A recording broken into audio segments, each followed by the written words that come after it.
ప్రతి చిన్న విషయాన్ని తీవ్రంగా ఆలోచించి మనసు పాడు చేసుకునే వాళ్ళ కోసమే ఈ కథ. ఓ వ్యక్తి ఎవరన్న మాటలైనా సరే వాటికి తీవ్రంగా స్పందిస్తూ గంటల తరబడి ఆలోచిస్తూ ఉంటాడు. మనసు ఎప్పుడు ప్రశాంతంగా ఉండేది కాదు, నిద్ర పట్టేది కాదు. ఓ రోజు ఓ సాధువు దగ్గరికి వెళ్లి తన బాధనంతా చెప్పుకున్నాడు. ఆ సాధువు ఉదయాన్నే తన దగ్గరికి వస్తే సమాధానం చెబుతానంటాడు. చెప్పినట్టే అక్కడికి చేరుకున్న ఆ యువకుడికి నిండుగా నీళ్లతో నిండిన పాత్రనిచ్చి 2-3 వీధులు తిరిగి నది ఒడ్డుకు రమ్మంటాడు. కానీ ఒక్క చుక్క కూడా ఒలికిపోకుండా చూసుకో, అదే పరీక్ష అంటాడు సాధువు. ఆ పాత్రనే చూసుకుంటూ వెళ్తుంటే చాలా మంది వింతగా చూస్తారు, కొంతమంది నవ్వుతుంటారు, ఇంకొంతమంది ఎగతాళి చేస్తారు. ఇవేమీ పట్టించుకోకుండా పని పూర్తి చేసి తిరిగి ఆ సాధువు దగ్గరికి వెళ్తాడు. ఇంతకీ మార్గ మధ్యంలో ఎవరెవరిని చూశావు అని అడిగాడు. నేను గమనించనే లేదు, నా దృష్టి అంతా ఈ పాత్ర మీదే ఉంది కదా అంటాడు ఆ వ్యక్తి. అప్పుడు సాధువు నవ్వి, మరి అదే కదా జీవితం, ఎవరేమన్నా వాటిని పట్టించుకొని విపరీతంగా ఆలోచించే వాళ్ళ జీవితం ఇలాగే ఉంటుంది.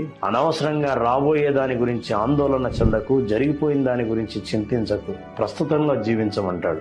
మీరేమంటారు? Download ShareChat.